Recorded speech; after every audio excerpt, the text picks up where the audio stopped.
మంచి సమరయుడా. యేసుక్రీస్తు నామములో కూడి ఉన్నటువంటి మీ అందరికీ, అలాగే గృహాల్లో ఉన్నటువంటి మన సంఘ సహోదరులందరూ కూడా మన ప్రత్యేకమైనటువంటి వందనాలు చెల్లిస్తూ ఉన్నాను. చాలా మంచిది పిల్లరా. మరి దేవుని కృపను బట్టి, దయను బట్టి దేవుడు మనందరినీ సజీవులుగా ఉంచాడు. ఈ దినము చూడగా, ఈ సమయం చూడగా అనేక మంది ఈ లోకాన్ని విడిచి వెళ్ళిపోయి ఉన్నారు. వారికంటే మన గొప్పవాళ్ళం కాదు, కానీ కేవలం దేవుని యొక్క ఉచితమైన కృపా, దయ, కనికరం చేత దేవుడు మనల్ని సజీవులుగా ఉంచారు. కనుక సజీవులే కదా ప్రభువును స్తుతించేది అని లేఖనాలు సెలవించిన ప్రకారంగా మరి ఈ దినాన మనము సజీవులమై ప్రభువును స్తుతిస్తూ, గణపరుస్తూ, మహిమపరచడానికి ఈ రీతిగా మనం కూడుకొని ఉన్నాము. అతి శ్రేష్టమైనటువంటి దేవుని మాటలు వినడానికి దేవుడు మన కొరకు సిద్ధపరచబడినటువంటి కొన్ని మాటలు మనం జ్ఞాపకం చేసుకుందాం. పరిశుద్ధ గ్రంథంలో నుండి కీర్తన గ్రంథము 23వ కీర్తన మొదటి వాక్యం నుంచి చదువుతున్నాం. 23:1 వాక్యం. యెహోవా నా కాపరి నాకు లేమి కలుగదు, పచ్చిగల చోట్ల ఆయన నన్ను పూర్ణ చేయుచున్నాడు, శాంతికరమైన జలముల యొద్ద నన్ను నడిపించుచున్నాడు. చాలు, ప్రార్థన చేసుకున్నాం. ప్రేమల తండ్రి, దయగలిగిన మా యేసయ్యానికి వందనాలు, స్తోత్రం చెల్లిస్తున్నాం తండ్రి. ఇదిగో దేవా, మరి ఈ రీతిగా నిన్ను స్తుతించి గణపరిచి అతి శ్రేష్టమైన నీ మాటలు వినడానికి మేమందరం కూడి ఉన్నాము. నీ మాటల చేత మమ్మల్ని బలపరచండి నాయన. బాధల్లో మాకు నెమ్మదిని దయచేయండి తండ్రి. నీ వాక్య వెలుగులు మేము నడుచుకోవడానికి, నీ రాకడ కొరకు మేము సిద్ధపడడానికి సహాయం చేయమని యేసు నామములో ప్రార్థన చేసి పెట్టుకుంటున్నాం తండ్రి. ఆమేన్. దేవుని గట్టిగా స్తోత్రం. హల్లెలూయా. ఇక్కడ దావీదు రచించినటువంటి కీర్తన 23వ అధ్యాయంలో మొదటి వచనం మనకి ఏం చెప్తుందంటే, యెహోవా నా కాపరి నాకు లేమి కలుగదు. యెహోవా నాకు కాపరిగా ఉంటే నాకు లేమి కలగదు అని దావీదు తన అనుభవంతో చెప్తున్నటువంటి మాట అండి. ఎందుకంటే దావీదు మరి గొర్రెల కాపరి కనుక, ఆ కాపరైన దావీదుకి దేవుడు మరి ఎలాగ కాపరిగా ఉన్నాడో, అది ఆత్మ సంబంధంగా దేవుడు దావీదుకి ఎలాగ కాపరిగా ఉన్నాడో, ఎలా దావీదు నడిపించాడో దావీదు అనుభవంతో రచించినటువంటి కీర్తన అన్నమాట. అనుభవంతో రాసినటువంటి కీర్తన. ఆయన చిన్న గొర్రెల మందకి కాపరైన దావీదు, ఆయనే గొర్రెల మంద కాపరైతే ఈ దావీదుకి యెహోవా కాపరి. ఈయనే ఒక కాపరైతే ఈయనకి యెహోవా కాపరి.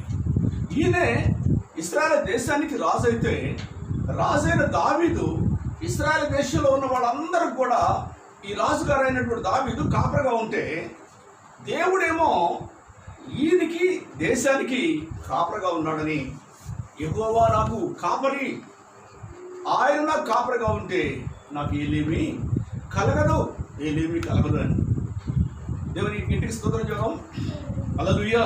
ఇక్కడ గమనించినట్టే మనము దేవుని యొక్క వాక్యం మనకి ఏం చెప్తుందంటే, దావీదు ఒకరోజు ఆయన ఆ చిన్న గొర్రెల మందని కాసుకుంటూ అరణ్యంలోకి వెళ్తున్న సమయంలో సింహము అనుకోకుండా వచ్చి ఆ గొర్రెల మంద మీద పడి ఒక గొర్రెను ఈడ్చుకొని వెళ్ళిపోతుంది. వెంటనే అది ఈడ్చుకొని వెళ్ళిపోతున్న సమయంలో దేవుని ఆత్మ ఆ దావీదులోకి వచ్చింది. ఆ కాపరైనటువంటి దేవుడు తన ఆత్మను దావీదులోకి పంపించాడు. దావీదు బలాఢ్యుడై, దావీదు బలసూరుడై ఆ సింహం వెంటబడ్డాడు. సింహం వెంటబడి, మరి సింహం సామాన్యంగా పరిగెత్తిద్దా? దాని వెంటబడినటువంటి దావీదు దాన్ని సింహాన్ని పట్టుకొని దాని నోటిని చీల్చివేసి, ఆ నోట్లో ఉన్నట్టు తన గొర్రె పిల్లని విడిపించుకున్నాడు. గట్టిగా స్తోత్రం చేద్దాం. హల్లెలూయా. చూడండి, తన కాపరైనటువంటి ఆయన ఏం చేశాడు? ఆయన ఆత్మ ఆయనలోకి వచ్చేసి ఆ దావీదులోకి వచ్చినప్పుడు దావీదు బలవంతుడైపోయాడు. సింహం కంటే బహు బలవంతుడైపోయాడు. బలవంతుడై సింహం వెంట పడ్డాడు, సింహాన్ని పట్టుకున్నాడు. దాని నోటిని చీల్చివేసి దాని నోట్లో ఉన్నటువంటి తన గొర్రె పిల్లని విడిపించుకున్నాడు. గట్టిగా స్తోత్రం చేద్దాం. హల్లెలూయా. ఎందుకంటే దావీదు సింహాన్ని చంపలేడు, కానీ దావీదులో ఉన్న కాపరి తన గొర్రెని కాపాడటానికి తన కాపరి ఏం చేశాడో ఆయన మరి లేమి లేకుండా తన గొర్రెని చచ్చిపోతే, గొర్రె పోయిందనుకోండి, గొర్రె పోతే కాపరికి లేమే కదా. ఏమంటే 20 గొర్రెలు ఒక కాస్తున్నాడు అనుకోండి దావీదు, 20 గొర్రెలు ఒక గొర్రె పోతే లేమైపోతాడు కదా. కానీ దేవుడు ఏం చేశాడు, దావీదుని లేమి లేకుండా చేశాడు. లేమి లేకుండా చేయాలంటే ఏం చేయాలి మరి? దేవుడే వచ్చి దానికి యుద్ధం చేయలేదు, కానీ దేవుని యొక్క ఆ కాపరి యొక్క ఆత్మ దావీదులోకి వచ్చి దావీదు బలవంతుడైపోయి సింహాన్ని చంపేటువంటి శక్తిని ఇచ్చాడో, తన నోట్లో ఉన్న గొర్రె పిల్లలు విడిపించుకున్నట్టుగా చూస్తున్నాం. ఎవరు గట్టిగా స్తోత్రం, హల్లెలూయా. కనుక పిల్లలు మనం గమనిస్తే దేవుడు ఎలాంటి వాడని మనం గమనిస్తే, మరి లేమి కలగకుండా తన గొర్రె పిల్ల ఒక్కడ కూడా చనిపోకుండా దావీదులో ఉన్న దేవుడు దావీదును కాపాడుతున్నాడు, తన గొర్రెలను కూడా కాపాడుతున్నాడు, గొర్రెను కూడా కాపాడినట్టుగా చూస్తున్నాం. అలాగే మనలో ఉన్నటువంటి యేసయ్య మనల్ని కాపాడతాడు, మన ద్వారాగా మన పిల్లల్ని కాపాడుతూ ఉంటాడు, మన బిడ్డలను కాపాడుతూ ఉంటాడు, మన ద్వారాగా మన కలిగిన సమస్తాన్ని కూడా ఆయన కాపాడేటువంటి దేవుడిగా మనకుంటూ ఉంటాడు. కనుక దావీదు దేవుడు నిత్యము ఆయన మరి 7 సార్లు ప్రార్థన చేసేటువంటి వాడు, 7 సార్లు మొరపెట్టేవాడు. దావీదు కాపరైనటువంటి దేవుడికి, నా కాపరి నీవే నా కోటమి, నీవే నా కొండవు, నీవే నా ఆధారము, నీవే నా దిక్కు అని మొరపెట్టేవాడు. అలా మొరపెట్టేవాడు కాబట్టి సింహాన్ని దావీదుకి అప్పగించాడు. అలాగే ఎలుగుబంటు, ఒకసారి ఎలుగుబంటు ఆ గొర్రెల మందలోకి వచ్చి ఎలుగుబంటు ఒక గొర్రె పిల్లలు ఎత్తుకొని వెళ్ళిపోతుందండి. మరొకసారి మొదటేమో సింహం వచ్చింది, సింహాన్ని చీప్ చేశాడు, దాని నోట్లో నుంచి గొర్రె పిల్లలు విడిపించుకున్నాడు. రెండోసారి మరి ఎలుగుబంటు వచ్చింది, ఎలుగుబంటు వచ్చి ఆ గొర్రెల్లో పడి ఒక గొర్రె ఎత్తుకొని పోతుంటే వెంటనే ఆయన ఆత్మ, ఎవరండి, దావీదు నమ్మినటువంటి దేవుని యొక్క ఆయన కాపరైనటువంటి దేవుని యొక్క ఆత్మ దావీదులోకి వచ్చినప్పుడు గొప్ప బలవంతుడైపోయి వెళ్ళి వెంటనే ఆ ఎలుగుబంటుతోటి పోరాడుతూ ఎలుగుబంటుని దాన్ని కూడా కొట్టి చంపేశాడు. గట్టికి స్తోత్రం, హల్లెలూయా. ఎలుగుబంటుని చంపిన వాడు, దావీదుని చంపినటువంటి వాడు ఎవరంటే ఇంతకైనా ఆయన దావీదు కాపరి, దావీదు యొక్క కాపరి, దావీదు కాపరి. అలాగే దేవుడు నీకు నాకు మనందరం కూడా కాపరిగా ఉన్నాడు కనుక ఆ కాపరైనటువంటి దేవుడు మనల్ని శోధిస్తూ బాధ పెడుతూ నిలకడ లేకుండా చేస్తూ నెమ్మది లేకుండా చేస్తూ నష్టాలు కలగజేస్తూ మన సమస్యలు కలగజేసేటువంటి ఇబ్బందులు కలగజేసేటువంటి దాని మీద మన దేవుడు యుద్ధం చేయడానికి దేవుడు కృపనిస్తాడు మనకి. అందుకే అంటాడు, నీకు యేసయ్య కాపరిగా ఉంటే నీకు ఏలేమి, యేసయ్య నీ కాపరిగా ఉంటే ఎలుగుబంట్లు చంపేస్తాడు, యేసయ్య నీ కాపరిగా ఉంటే సింహాన్ని చంపుతాడు, యేసయ్య నీ కాపరిగా ఉంటే నీ గొర్రెలన్నింటినీ కాపాడతాడు. యేసయ్య మన కాపరిగా ఉంటే మన గొర్రెలైనటువంటి పిల్లలు ఉంటారు చూడండి, పిల్లల్ని కాపాడతాడండి, మన భర్తను కాపాడతాడు, మన పిల్లల్ని కాపాడే దేవుడిగా ఉంటాడు, మనల్ని కాపాడే దేవుడిగా ఉంటాడు. ఎందుకు? ఆయన కాపరి కనుక. చూడండి, మనం గమనిస్తే ఈ కాపరి ఆయనకి మొరపెడుతుంటే ఆ కాపరి ఏం చేస్తాడంటే తన గొర్రెల్ని కాపాడాడు. సింహము గొర్రె పిల్లని ఎత్తుకుపోకుండా, ఎలుగుబంటు గొర్రె పిల్లని ఎత్తుకుపోకుండా కాపాడినటువంటి గొప్ప దేవుడిగా మనకు కనపడుతున్నాడు. అలాంటి గొప్ప దేవుడు మనం కలిగి ఉన్నామండి. అందుకే ఆయన మనకి ఏమి లేకుండా చేస్తాడంట, లేమి కలుగదు, కలుగదు. లేమి అంటే అర్థం ఏంటండి? లేమి అంటే ఏంటి? లేమి అంటే ఈరోజు ఆహారం లేకపోవడం లేమియా? కాదండి, కాదు. లేమి అంటే ఏంటంటే శాంతి లేకపోవడం లేమి, సంతోషం లేకపోవడం లేమి, ఆరోగ్యం లేకపోవడం లేమి, సమాధానం లేకపోవడం లేమి, సమస్యలు లేమి, ఇబ్బందులు లేమి, కష్టాలు లేమి, ఇవన్నీ కూడా లేమి. అందుకే ఆయన మన కాపరగా ఉంటే ఆయన మనకేమిస్తాడంటే లేమిని తొలగిస్తాడు, కలిమినిస్తాడు. ఇక నీకు లేమి ఉండదు. ఆయన కాపరగా ఉంటే మనకు లేమి ఉండదు. ఏమి లేమి ఉండదు అంటే మనకు సంతోషం అనేది లేమి ఉండదు. మనకు సంతోషం ఉండదు. సంతోషం లేదనుకోండి, దాన్ని ఏమంటాము? లేమి అంటాము. ఇక లేమి ఉండదు అంటున్నాడు. ఎక్కువ నా కాపరి కనుక నాకు లేమి కలగదు. సంతోషంతోనే ఉంటాను, ఆరోగ్యంతోనే ఉంటాను, నాకు కావాల్సినది ప్రభు ఇస్తాడు కనుక నాకు లేమి ఉండదు. దేవుని గట్టిగా స్తోత్రం చేద్దాం. హల్లెలూయా. అలాంటి గొప్ప దేవుడు మనం కలిగి ఉన్నామండి. దేవుని యొక్క వాక్యంలో మరొక మాట మనం గమనిస్తే, మరొక మాట మనం చూస్తే 91వ కీర్తన మొదటి వచనము.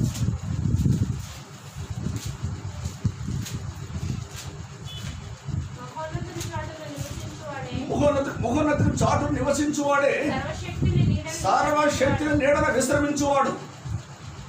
ఆయనే నాకు ఆశ్రయమును, నేను నమ్ముకొని నా దేవుడని నేను యెహోవాను గురించి చెప్పుచున్నాను. స్తోత్రం, హల్లెలూయా. గమనిస్తూ చూడండి, మహోన్నతుని చాటు నివసించువాడే సర్వశక్తిమంతుని యొక్క నీడలో విశ్రమించువాడు. ఎవరి చాటులో నివసిస్తే? ఎవరి? మహోన్నతుడైన యేసు ప్రభువు, మహోన్నతుడైన మన కాపరైనటువంటి దేవుడు, మహోన్నతుడైనటువంటి మన కాపరైనటువంటి యేసయ్య చాటున ఎప్పుడైతే మనం ఉంటామో, ఎవరి నీడలో ఉంటామంటే సర్వశక్తి కలిగిన దేవుని యొక్క నీడలో మనం ఉంటామండి. సర్వశక్తివంతుని యొక్క నీడలో మనం ఉంటాము కనుక విశ్రమిస్తాం. సర్వశక్తి నీడలో మనము విశ్రమిస్తాము. ఆయనే నాకు ఆశ్రయము, ఆయనే నా కోట అంటాడు. సర్వశక్తివంతుడు ఎవరంట? ఆయనే నా కోట, ఆయనే నాకు ఆశ్రయమై ఉన్నాడు. ఎంత గొప్ప మాట్లాడండి. ఎవరి చాట్లో మనం ఉండాలంటే మన ప్రభు అయినటువంటి యేసయ్య మన కాపరి కనుక ఆయన చాట్లో మనం ఉండాలండి. ఆయన చాట్లో మనం ఉన్నప్పుడు, ఆయన చాట్లో మనం ఎప్పుడైతే ఉంటామో సర్వశక్తివంతుని యొక్క నీడలో మనం విశ్రమిస్తాం. సర్వశక్తివంతుని యొక్క నీడలో మనం విశ్రమిస్తాం. ఏ శక్తివంతుడు అంటే ఆయన? సర్వశక్తి. ఈ లోకంలో ఎన్నో శక్తులు ఉన్నాయి. ఈ లోకంలో రకరకాల శక్తులు మనకు కనబడుతున్నాయి. రకరకాలుగా శక్తులు శక్తులు శక్తులు శక్తులు అని అనేక మంది శక్తుల గురించి మాట్లాడుతూ ఉంటారు. కానీ అవి ఉట్టి శక్తులే. కానీ మన దేవుడు ఎవరు? సర్వశక్తి. లోకంలో దేవుడు దేవతలు దేవతలు దేవతలు అనేటువంటి వారందరూ చూస్తే ఆమె శక్తి, ఇవి శక్తి, ఇవి శక్తి, ఆమె శక్తి అంటున్నారు. కానీ వాళ్ళేమో ఉట్టి శక్తులు అయితే మన ప్రభు ఎవరంటే ఆయన సర్వశక్తి కలిగిన దేవుడు. మన దేవుడు సర్వశక్తి గలవాడు, అంటే అంతు లేనటువంటి శక్తి, అంతు లేని శక్తి కలిగిన వాడు మన దేవుడు. ఆయన ముందు ఒకసారి మనం గమనిస్తే చూడండి, 2000 దెయ్యాలు ఒక అతను పెట్టాయి. 2000 దెయ్యాలు ఒక అతను పెట్టాయి. యేసు ప్రభు వారు ఆ సమాధుల గురించి వస్తూ ఉన్నాడు. ఈ 2000 దెయ్యాలు పడితే ఇతడు ఇంట్లో ఉండట్లేదు. తరచు వాళ్ళే ఇంటి వాళ్ళు ఏం చేశారంటే ఇతను కట్టేసి గొలుసులతో కట్టేశారు. ఇతను గొలుసులతో కట్టేశారు. గొలుసులతో కట్టేసి అనేక సార్లు ఇంట్లో ఉంచాలని ప్రయత్నం చేశారు. కానీ అతను ఉన్నటువంటి దయ్యాలు ఏం చేస్తున్నాయి? ఆ సంఖ్యలో తెంచుకొని కేకలు వేస్తూ పొరుగెత్తుకుంటే సమాధుల్లోకి వచ్చేస్తూ ఉన్నాడండి. ఇంట్లో ఉండట్లేదు, అతను ఇంట్లో ఉండనివ్వట్లేదు ఆ దయ్యాలు. 2000 దెయ్యాలు పెట్టాయి. ఆ 2000 దెయ్యాలు పెడితే ఆ ఇంటి వాళ్ళు బంధువులు అందరూ కలిసి సంఖ్యలు వేసి కట్టేసినా తెంచుకొని మరి కేకలు వేసుకుంటూ సమాధుల్లోకి వచ్చేవారు. అలా కేకలు వేసుకుంటూ సమాధుల్లోకి వచ్చి సమాధుల్లో నివాసం చేస్తూ ఉన్నాడండి అతను. అయితే యేసు ప్రభు వారు ఇతని స్థితిని గమనించిన దేవుడు, ఇతని బాగు చేయడానికి, ఇతను స్వస్థపరచడానికి, ఇతను ఒక మామూలు వ్యక్తిగా మార్చడానికి, తన స్థితిని మార్చడానికి, తన బ్రతుకును మార్చడానికి యేసయ్య అదే సమాధి కాడికి వచ్చాడు. ఆ సమాధి కాడికి ప్రభు వచ్చాడు. రాగానే అతను ఉన్న దెయ్యాలు యేసు ప్రభుని చూశాడు. యేసు ప్రభుని చూడగానే వెంటనే పొరుగెత్తుకుంటూ కేకలు వేసుకుంటూ యేసు ప్రభు కాడికి వస్తున్నాయి అతను ఉన్న దెయ్యాలు. అంటే అతను తీసుకొని వస్తున్నాయి అనమాట ఆ దెయ్యాలు. అతను తీసుకొని యేసు ప్రభు కాడికి వస్తా దెయ్యాలు కేకలేస్తున్నాయి. ఏమని? సర్వోన్నతుడు దేవుని కుమారుడా, దేవుని కుమారుడా, మమ్మల్ని నశింపచేయ వచ్చితివా? మా కాలం ఇంకా రాలేదు ప్రభు, మమ్మల్ని పాతాళాలు బంధించొద్దయ్యా, మా కాలం ఇంకా రాలేదు, మమ్మల్ని పాతాళాలు బంధించొద్దు, మీరు సర్వోన్నతుడు దేవుని కుమారుడు అని 2000 దెయ్యాలు కేకల మీద కేకలు వేసుకుంటూ యేసు ప్రభు దగ్గరికి వచ్చి సాష్టాంగ నమస్కారం చేస్తున్నాయి. ఆయన దగ్గర మోకరించి ప్రార్థన చేస్తున్నాయి, బ్రతిమలాడుకుంటున్నాయి ప్రభువుని. మమ్మల్ని పాతాళాలు బంధించొద్దయ్యా అని బ్రతిమలాడుకుంటున్నాయండి. చూడండి ఎన్ని శక్తులు అవి? 2000 శక్తులు. 2000 శక్తులు ఒక వ్యక్తికి పెడితే సంఖ్యలో కూడా తెరుచుకొని కేకలేసుకుంటూ సమాధిలోకి వస్తే ఆ వ్యక్తి యేసు ప్రభువుని చూడగా ఆ వ్యక్తిలో ఉన్న దెయ్యాలు నిలబడలేకపోయాయి. అంటే అర్థం ఏంటంటే ఈ 2000 శక్తులు అయితే ఆయన ఎవరు? సర్వశక్తి గల దేవుడు అండి. ఆ సర్వశక్తి గల దేవుడు ముందు ఆయన చూసిన వెంటనే ఈ దెయ్యాలు ఇక ఎటు పోవడానికి ఛాన్స్ లేదని చెప్పి, ఎటు పోయినా ఊరుకోవడానికి చెప్పి, అవి ఎటు పోవడానికి ఛాన్స్ లేక యేసయ్య కాడికి వెళ్ళి ఆయన పాదాల మీద పడిపోయినాయండి. ఎందుకు? ఆయన తప్ప మరొక దేవుడు లేడు, ఆయనే మాకు దేవుడు అని చెప్పి, వాడికి దేవుడు ఎవరో వాడికి తెలుసు కనుక, ఆ యేసు ఎవరో తెలుసు కనుక, అందుకంటే సర్వోన్నతుడైన దేవుని కుమారుడు అయ్యా, నువ్వు మమ్మల్ని నశింపచేయవచ్చితివా, మా కాలం ఇంకా రాలేదు, మమ్మల్ని పాతాళంలో బంధించొద్దు అని కేకలు పెడుతున్నాయి. చూసారండి, దెయ్యాలకి యేసెవరో ఆ దెయ్యాలు బాగా తెలుస్తున్నాయి. వాటి కాలం ఎప్పుడో దెయ్యాలు తెలుస్తున్నాయి, కానీ మానవుడు కాలం ఎప్పుడో తెలియట్లేదు. మానవుడు కాలం ఎప్పుడో ఇంతలో ఉండి అంతలో మాయమైపోతాడు మానవుడు. కానీ దెయ్యాలు అంటున్నాయి, మా కాలం ఇంకా రాలేదు, మాకు ఇంకా టైం ఉంది అని చెప్తున్నాయి. యేసు ప్రభుతో చెప్తున్నాయి, మాకు ఇంకా టైం ఉంది అని దెయ్యాలు చెప్తున్నాయి. కానీ ఈ మనుషుడు కాలం ఎప్పుడో అని మానవుడు మాత్రం తెలుసుకోలేకపోతున్నాడు. ప్రభు నమ్ముకోరా బాబు, చర్చికి రారా బాబు అని చెప్పంటే, తర్వాత చూసుకుందాం, ఇంకా టైం ఉంది కదా, నేను యవ్వనస్తుడిని కదా, నేను వయసుడిని కదా, ఇంకా నేను అనుభవించాల్సిన ఇంకా చాలా ఉన్నాయి కదా, అవన్నీ అనుభవించిన తర్వాత అప్పుడు చూసుకుందాంలే అన్నట్టు మాట్లాడతాడు. కానీ ఇంతలో ఉంటావు, అంతలో మాయమైపోతావు, నీకు తెలుసా? నువ్వు నిన్నటి మాయమేగా నీ రోజు ఉంటావు, గ్యారెంటీ లేదు వాక్యం చెప్తుంది. దేవుడు ఇప్పుడు ఉంది, ఇంకా చోటికి వెళ్ళిపోయింది, నిశ్చిత అది అని వాక్యం స్పష్టంగా చెప్తుంది. కానీ మన దీపం ఉన్నప్పుడే, మన జీవం ఉన్నప్పుడే, మన ప్రాణం ఉన్నప్పుడే, మన వెలుగు ఉన్నప్పుడే ఏం చేయాలి? ఆ సృష్టికర్త దేవుని పాదాలు పట్టుకొని ఆయన కొరకు మనం బ్రతకాలని దేవుని కోరికండి, దేవుని ఉద్దేశం. అందుకే ఈ దెయ్యాలంటున్నాయి, మా కాలం ఇంకా రాలేదయ్యా అని కేకలేసి ప్రభువుకు చెప్పుకుంటాను, బతిమలాడుకుంటున్నాండి, ప్రార్థన చేస్తామని బ్రతిమలాడతామని. సరే, అందుకే బైబిల్ మనకి ఏం చెప్తుందంటే, సర్వశక్తిమంతుని యొక్క నీడలో విశ్రమిస్తున్నాను, ఆయనే నా కోట, ఆయనే నా ఆశ్రయం అని ఆ భక్తుడైనటువంటి మన మోషే గారు చెప్తున్నటువంటి మాట. మోషే గారు చెప్తున్నాడు, ఆయన అంటున్న మాట మనం గమనిస్తే, మహోన్నతులు చాటులో నివసించువారు, సర్వశక్తిమంతుని యొక్క నీడలో విశ్రమించువారు, ఆయనే నా కోట, ఆయనే నా ఆశ్రయము. అలా బ్రతకాలండి మనము. ఆయనే నా కాపరి, ఆయన చాటులో నేను బ్రతుకుతాను, ఆయన చాటులో నా బ్రతికితే నాకు సర్వశక్తిమంతులు నీడలో నేను ఉంటాను. నేను ఆయన చాటులో ఉండకపోతే, ఆయన నా కాపరిగా ఉండకపోతే లోకంలో శక్తులు ఉన్నాయి. లోకంలో ఏమున్నాయండి? ఆ వ్యక్తికి 2000 శక్తులు పెట్టలేదా? లోకంలో ఏమున్నాయంటే శక్తులు ఉన్నాయా లేదా? ఆ శక్తులు పడతాయి కదా అప్పుడప్పుడు, అవి పడతాయి. అవి పట్టకుండా ఉండాలంటే ఎవరి నీడలో ఉండాలి? సర్వశక్తిమంతుడి యొక్క నీడలో ఉండాలి.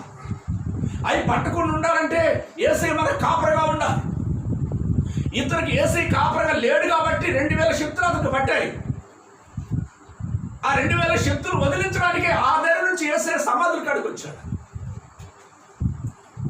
అదే ఇతరుగా ప్రభు నమ్ముకున్న వ్యక్తి అయితే, ప్రభులోకి వస్తే, ప్రభు పాదాల కాడికి పడుతుంటే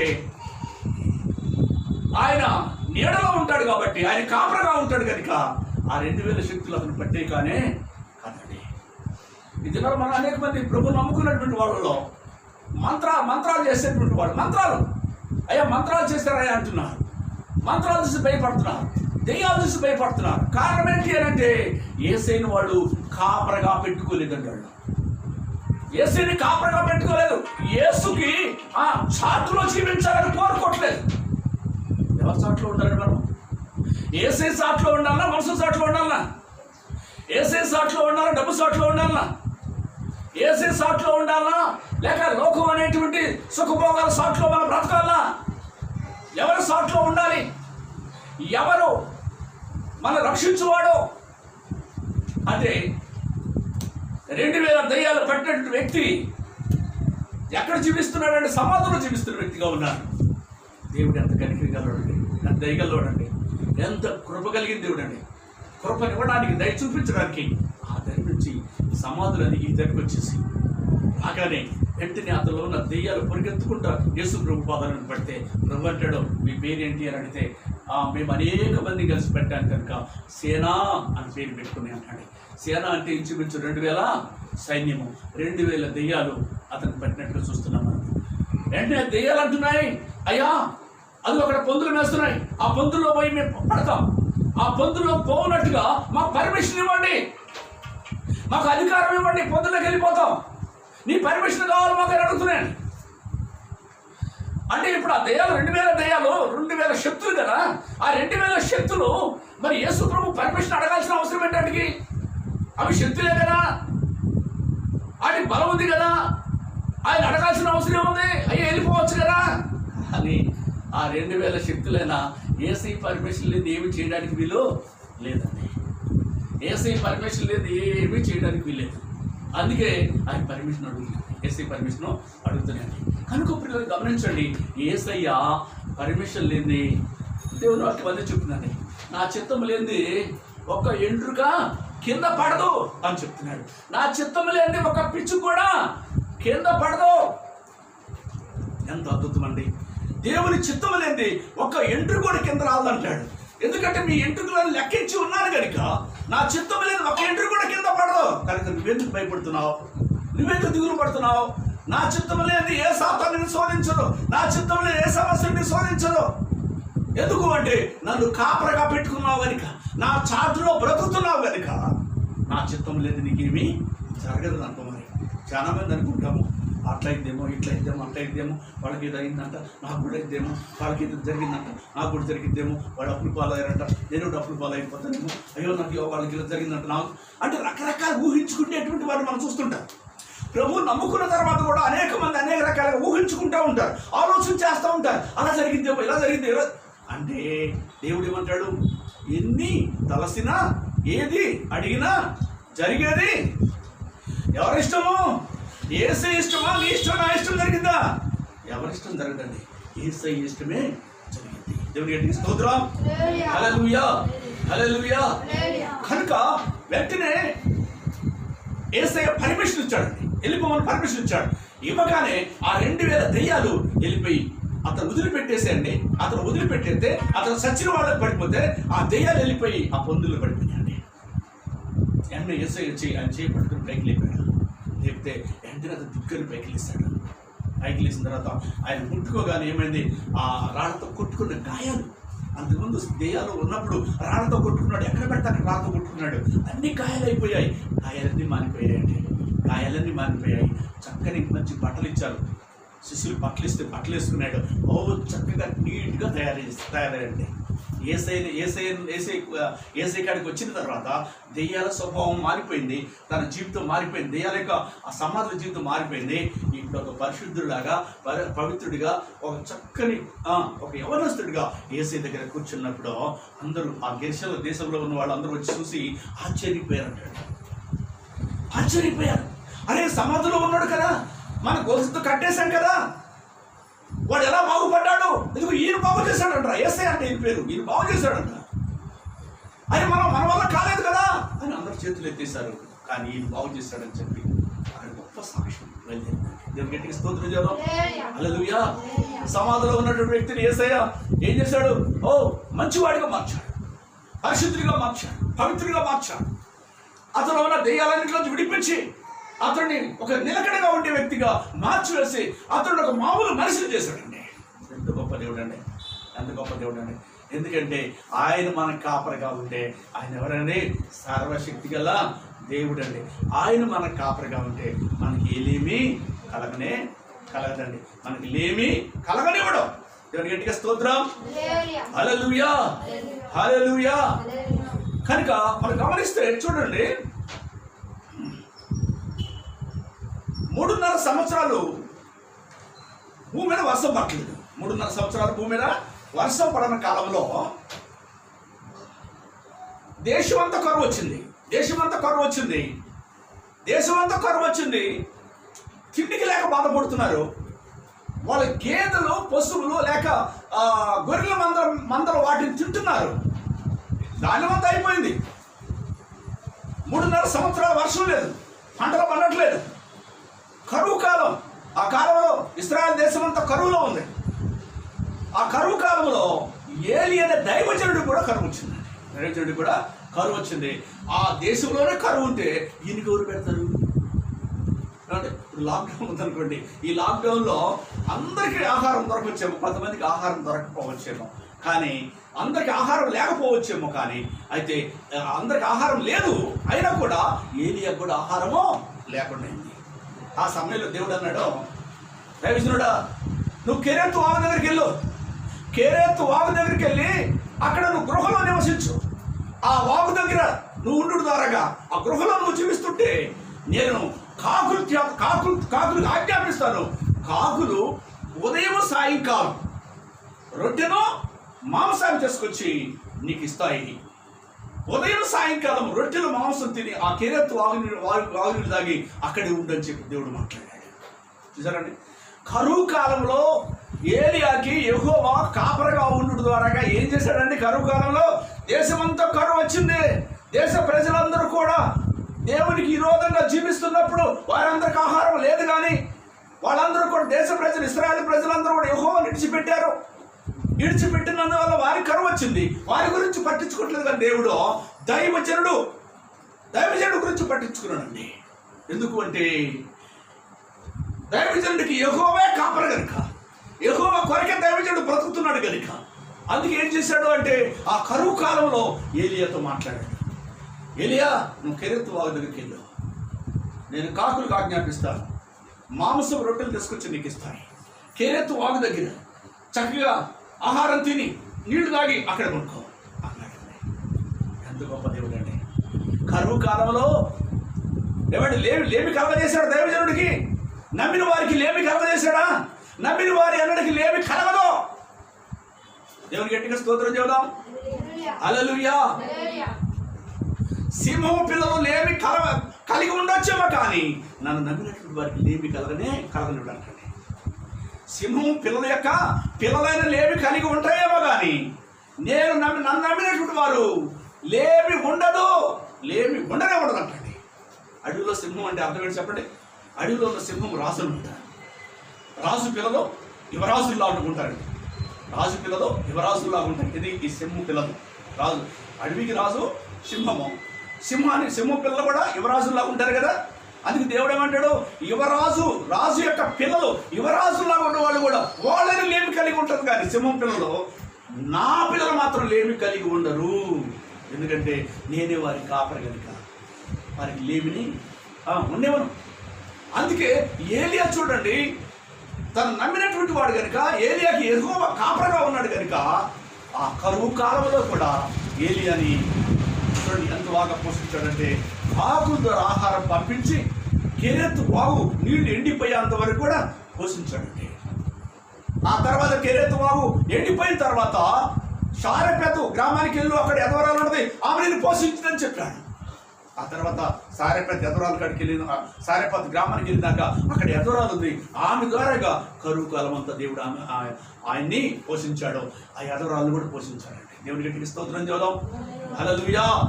దేశమంతా కూడా కరువు ఉంది, కానీ ఎదవరాలు ఇంట్లో కరువు లేదు. దేశమంతా కరువు ఉంది, ఎదవరాలు పిల్లలు ఏలియా సమృద్ధిగా తింటున్నారు. తొట్టిలో పిండి అయిపోలేదు, గుడిలో నూనె అయిపోలేదు, అద్భుతంగా లేమి లేకుండా సమృద్ధిగా తింటా ఉన్నారు వాళ్ళైతే. ఎందుకంటే యెహోవా చాట్లో బతుకుతున్నారు వాళ్ళు. ఆ ఎదవరాలు ఏలియా తన పిల్లలందరూ కూడా యెహోవా చాట్లో బ్రతుకుతున్నారు. యెహోవా కాపరగా ఉన్నాడు కనుక వారిని పట్టించుకున్నాడు. దేశంలో ఉన్న ప్రజలు ఎవరిని పట్టించుకోలేదు. కారణం ఏంటంటే దేశంలో ఉన్న ప్రజలందరూ కూడా యెహోవాను విడిచి దాగోను దేవుణ్ణి, బయలుదేవుణ్ణి అని చెప్పి, ఆశేరా దేవత అని చెప్పి వాళ్ళని కొలుస్తున్నారు. అందుకే వాళ్ళు వదిలిపెట్టేశాడు. కానీ కాపరగా పెట్టుకున్నాడు, వదిలిపెట్టలేదు. మనం యేసయ్య మనకు కాపరగా ఉన్నాడు కనుక మనం వదిలిపెట్టడం.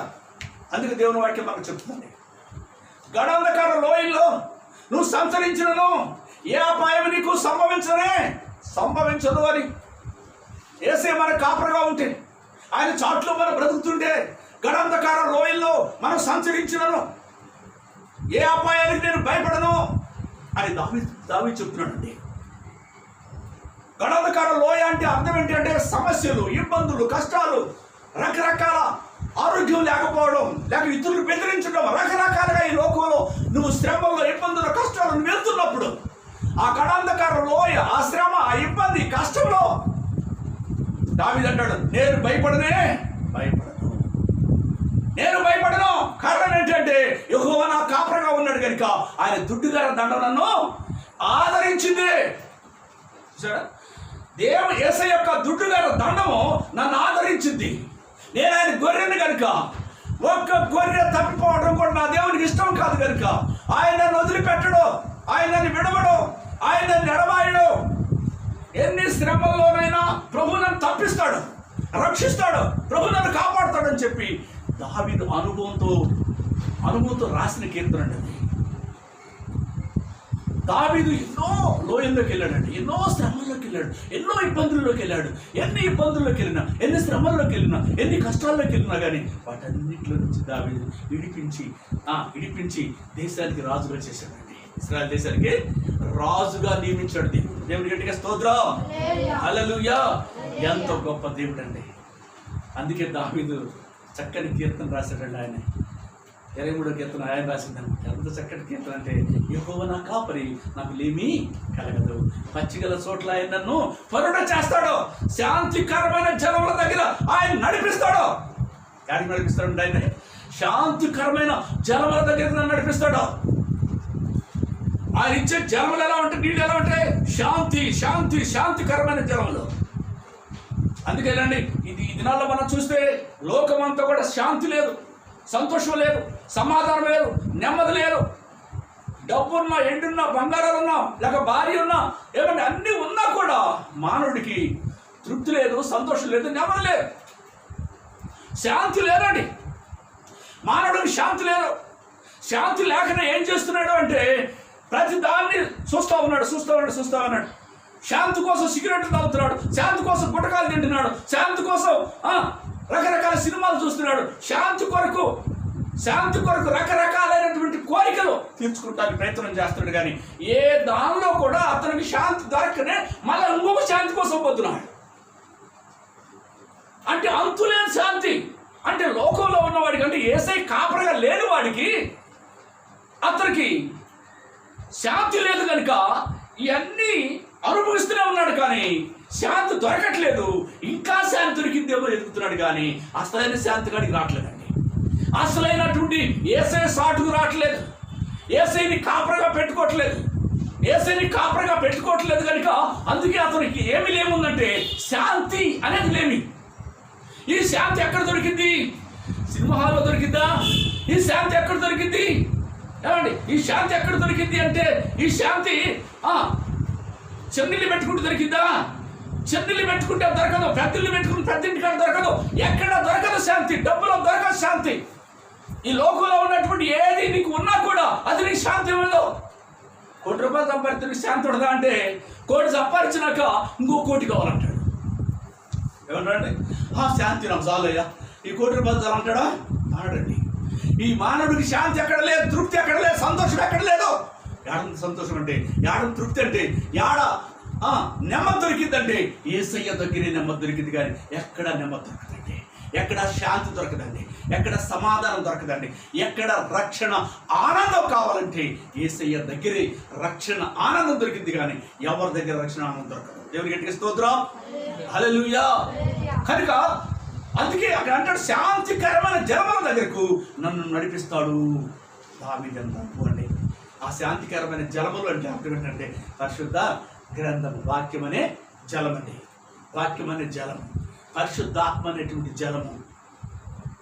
ఈ పరిశుద్ధాత్మ ఏం చేద్దంటే వాక్యంలోకి తీసుకెళ్తుంది. ఈ వాక్య ఆనందంలో మనల్ని పరవశింపజేసింది, ఆనందింపజేసింది వాక్యం ఆనందంలో. ఎందుకంటే ఆత్మకు నీరిస్తాడండి, శరీరానికి కాదండి.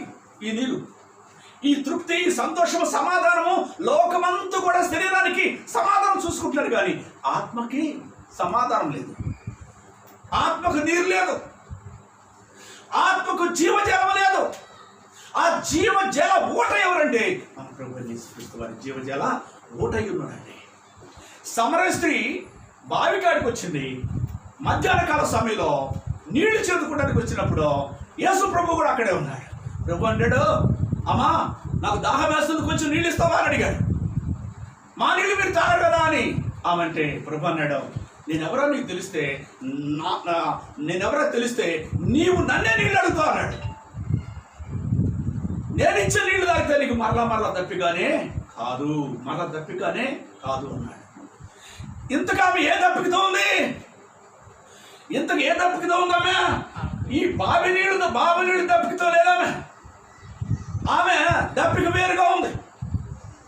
ఆ దప్పిక గురించి ప్రభు చెప్తున్నాడు, నేను ఇచ్చే నీళ్లు తాగితే మరలా దప్పిక కాదు, ఈ బావి కాడికి కూడా రాకుండా ఉంటావు అన్నాడు.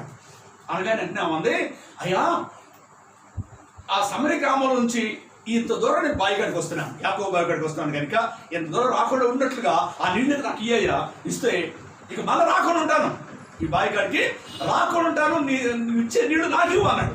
వెంటనే ప్రభు అంటాడు, నీకు ఇస్తాను అనుకోమా, మరి నీ బతకట్లా కనుక మీరిద్దరు కలిసి వస్తే, నువ్వెళ్ళి నీ భర్తను తీసుకొని వస్తే ఇద్దరు కలిపి నీళ్ళు ఇస్తే ఇక మళ్ళా యాకోబు బావి కాడికి మీరు రాకుండానే ఉంటారు అని చెప్పారు. ఆ మాట అనగానే వెంటనే మంది, అయ్యా నాకు భర్త లేడు కదా, ఎలా తీసుకురావాలి, నాకు భర్త లేడు అన్నది.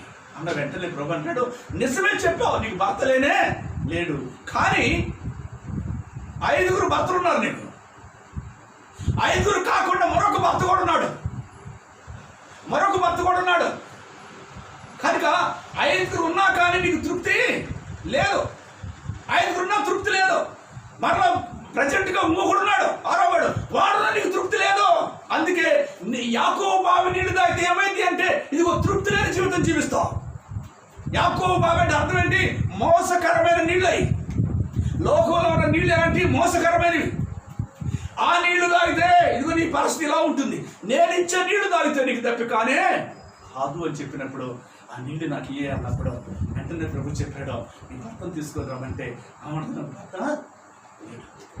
ప్రభు అంటాడు, నీకు 5 ఉన్నారు, ఇప్పుడు ఆ 5 కాక ప్రజెంట్గా మరొకడు ఉన్నాడు అని చెప్పినప్పుడు గుండెలు బద్దలైపోయి నా పాపం, నేను చేస్తున్న పాపం ఈయనకి ఎలా తెలుసు? ఈయన మన గ్రామస్తుడు కాదు కదా, ఈయనకి ఎలా తెలుసు? ఎవరైనా ఈయన మెస్సై కాడా, ఈయన రక్షకుడు కాదా? నా పాపం నాకు చెప్పి నా జీవితాన్ని మార్చినటువంటి ఈయన మెస్సయ్యే, ఈయన రక్షకుడే, ఈయన కోసం మనం ఎదురు చూస్తున్నాం అని చెప్పి ఆ రాబోతున్న మెస్సయ్య ఈయనే అని తెలుసుకున్నాక వెంటనే పశ్చాత్తాపం పడి తెచ్చిన కుండని అక్కడే బద్దలు తీసేసింది. అంటే అర్థం ఏంటంటే తన కుండ అనే హృదయం కుండ, తన పాపం అనే కుండని బద్దలు చేసింది. యేసుని తన హృదయంలో చేర్చుకుంది, తన గ్రామానికి వెళ్ళిపోయిందండి. అప్పుడు తీరిందండి ఆమె దాహం. దేవుని ఎన్నిక స్తోత్రం. యేసుని తన హృదయంలో చేర్చుకుంది, ఆయన కాపరగా చేర్చుకుంది, ఆయన చాట్లో బతుకుతున్న తీర్మానం చేసుకుంది కనుక, యేసయ్య జీవ జలము కనుక, ఆయనే తృప్తినిచ్చేవాడు, సంతోషం సమాధానం ఇచ్చే దేవుడు కనుక, ఆమె జీవితాన్ని మార్చే దేవుడు కనుక, ఆమె బ్రతుకును మార్చే దేవుడు కనుక, ఆ యేసయ్యని ఎప్పుడైతే తన హృదయంలో చేర్చుకునేందుకే హృదయంలో ఉన్న పాపపు కొండ ఏమని చెప్పండి? బద్దలైపోయిందండి. ఏమని చెప్పండి? యేసయ్య హృదయంలోకి రాగానే ఆ పాపము బద్దలైపోయింది. వెంటనే యేసును చేర్చుకొని ఆ గ్రామానికి వెళ్ళి అందరికి సువార్త చెప్తున్నారు. గ్రామస్తులారా, నా పాపాలు నాకు చెప్పి నా జీవితాన్ని మార్చినటువంటి ఆయన మెస్సయ్య రక్షకుడు, ఆయన కోసం మనం ఎదురు చూస్తున్నాము, ఆయన కాడికి రండి అని చెప్పి ఆ గ్రామ ప్రజలందరూ యేసు ప్రభు కంటాడు. ఎంత గొప్ప అద్భుతం అండి. నా నీళ్లు తాగితే మరలా దప్పిక కాదు, యేసయ్య నీళ్లు తాగితే మరలా దప్పిక కాదండి. అందుకే ఆమె పాప జీవితం యాకోబు బావి నీళ్లు తాగుతారు. ఏం జరిగిందంటే ఆమె పాపంలో ఉంది. ఆ దాహం ఎంతమంది అయినా దాహం తీరట్లేదు. ఎప్పుడైతే యేసయ్య నీళ్ళు తాగిన తర్వాత, యేసయ్యని హృదయంలో చేర్చుకున్నాక ఆ పాపము ఆ కొండని బద్దలు చేసింది.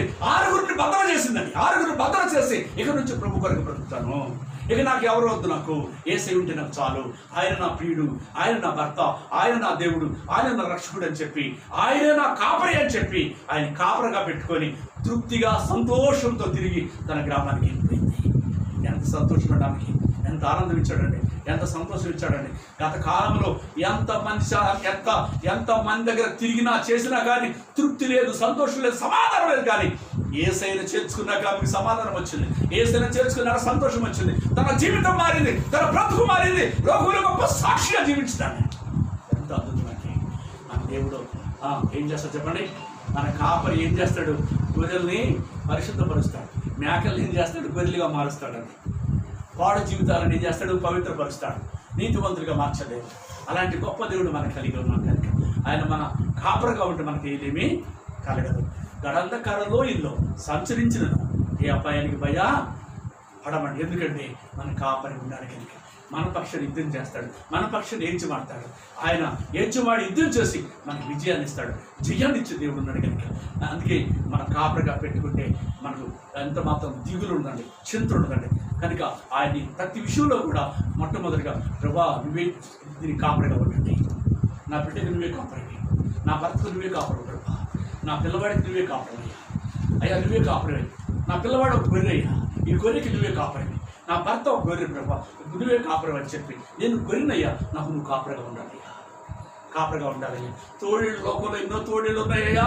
ఈ తోడేళ్ళు ఎక్కడైనా చీల్చేస్తాయో, ఎక్కడైనా చంపుతాయో ప్రభా, ఎక్కడైనా పాడు చేయాలని చూస్తున్నా ఈ తోడేళ్ళు యొక్క బాధ నుంచి ఇడిపించడానికి నీవే నా కాపరివయ్యా. నువ్వు కాపరిగా ఉంటే నాకు ఏ భయమో ఉండదు. దావీదు కాపరిగా ఉన్నప్పుడు గొర్రెని చావనిచ్చాడా? ఎలుగుబంటికి అప్పగించాడా? సింహానికి అప్పగించాడా? అలాగే ఏసే మన కాపరిగా ఉంటే ఏ సింహానికి మనల్ని అప్పగించడండి, ఏ తోడేళ్ళకి మనల్ని అప్పగించడండి, ఏ విధమైన నష్టానికి అప్పగించడండి. ఎందుకంటే ఆయన నిత్యము కొనకుండా నిద్రపోకుండా మనల్ని కాసేటువంటి గొప్ప దేవుడిగా మనకు ఉంటున్నాడు. అందుకంటాడు ఇశ్రాయేల్ని కాపాడేవాడు కొనకుండా నిద్రపోడు. అలాంటి గొప్ప కాపరి మనకు ఉంటాడు. కనుక ఆయన ఎందుకు విశ్వాసం ఉంచుతాము. ఆయన చాట్లో ఉంటే ఆయన అంటాడో, చాట్లో ఉంటే 91 కీర్తన 3వ వచనం చూడండి. 91 కీర్తన 3వ వచనం అంటాడు,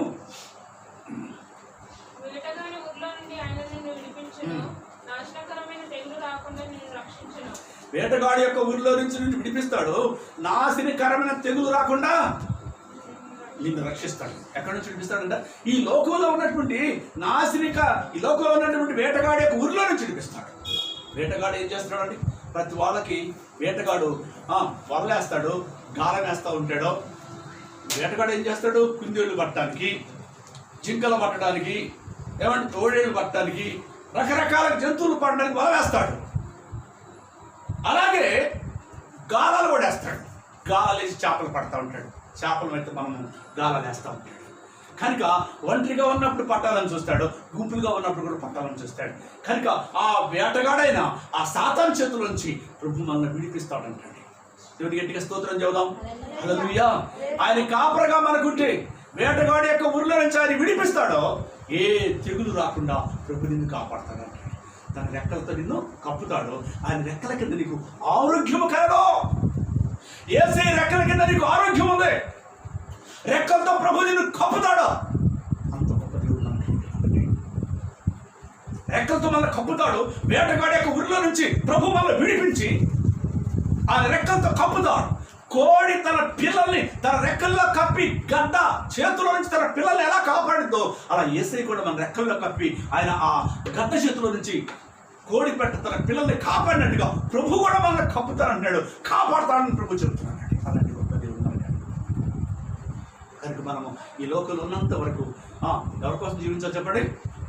ఏసీ కొరక, లేకపోతే ఈ లోకంలో ఉన్న ఇంటి కొరక, బంగారం కొరక, భూముల కొరక, లేకపోతే ఈ లోకంలో ఉన్నటువంటి సుఖభోగాల కొరక, ఈ లోకంలో అందం కొరక, ఈ లోకంలో ఉన్నటువంటి స్త్రీల కొరక, పురుషుల కొరక, ఈ లోకంలో ఉన్నటువంటి చెడు కొరక, పాపం కొరక, దేని కొరకు బ్రతుకుతామంటే ఈ లోకంలో ఉన్నటువంటి పాపం కొరక, చెడు కొరక కదండి. పాపము, చెడు, అక్రమాలు చేసినటువంటి వారందరూ కూడా అగ్ని గంధకం మండుగుండలో పడవేయబడతారు.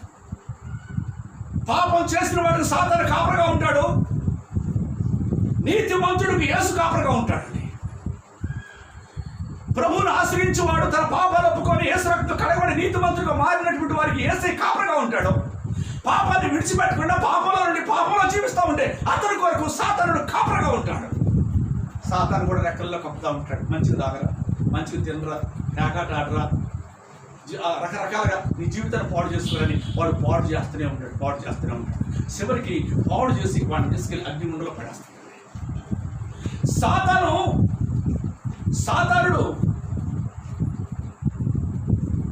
సాతాను యొక్క ఊరిలో నుంచి విడిపిస్తానని ప్రభు చెప్తున్నాడు. సాతాను ఊరిలో నుంచి ప్రభు విడిపించే దేవుడిగా అనుకున్నాడు. కనుక మనం భయపడాల్సిన పర్లేదు, దిగులు పడాల్సిన పర్లేదు. అందుకే పూర్తిగా ప్రభుకు మనం సరెండర్ కావాలి. పూర్తిగా ప్రభు బిడ్డలుగా, అయ్యా ఈ రోజు నుంచి నువ్వే నా కాపురవయ్యా, ఈ రోజు నుంచి ప్రభు మరి నీ చాట్లో బ్రతుకుతాను తండ్రి, అయ్యా నీవే సర్వశక్తిమంతుని యొక్క నీడలో నేను విశ్రమిస్తానయ్యా అని ఎప్పుడైతే మనము ఆయన చాట్లో బతుకుతామో, ఆయన కాపరగా పెట్టుకుంటామో, ఆయన వేటగాడి యొక్క ఊళ్ళని చూపిస్తాడు. ఏ తెగులు రాకుండా మన గుడారానికి ఆయన కాపాడేటువంటి గొప్ప దేవుడిగా మనకు ఉంటాడు. గడంధకార లోయల్లో సంచరించినను ఏ అపాయానికి భయపడకుండా ప్రభు మనల్ని ఆయన దుడ్డుగా దండము నన్ను కాపాడితే దేవుడి మాటలు నాకు చెప్తుంది. ఆయన మరి ఆయన అంటాడు, పచ్చిగల చోట్ల పొరడు చేస్తారు, శాంతికరమైన జలముల దగ్గర నేను నడిపిస్తాను. శాంతికరమైన జలములు ఈ లోకంలో ఎక్కడా లేవండి, యేసయ్య దగ్గరే ఉన్నాయండి శాంతికరమైన జలములు. దేవుని గట్టిగా స్తోత్రం చెబుదాం. హల్లెలూయా.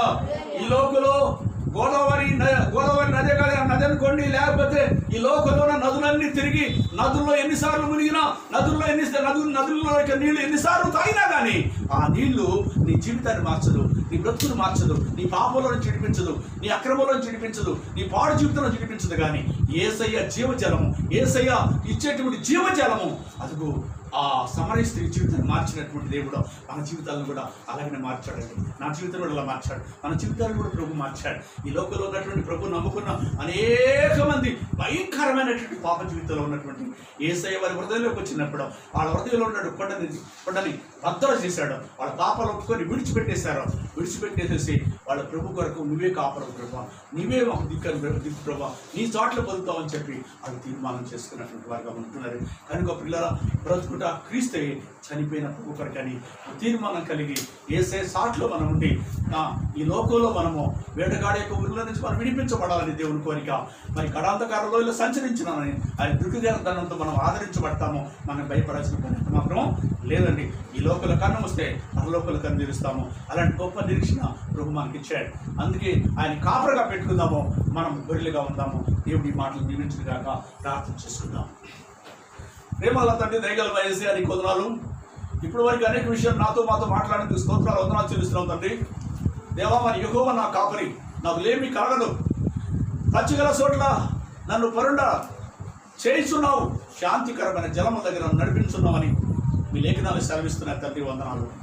అవును ప్రభా, నీవు మాకు కాపరగా ఉంటే మాకు లేమి కలగదు, నువ్వు కాపరగా ఉంటే శాంతికరమైన జలములు మాకు ఇస్తావు.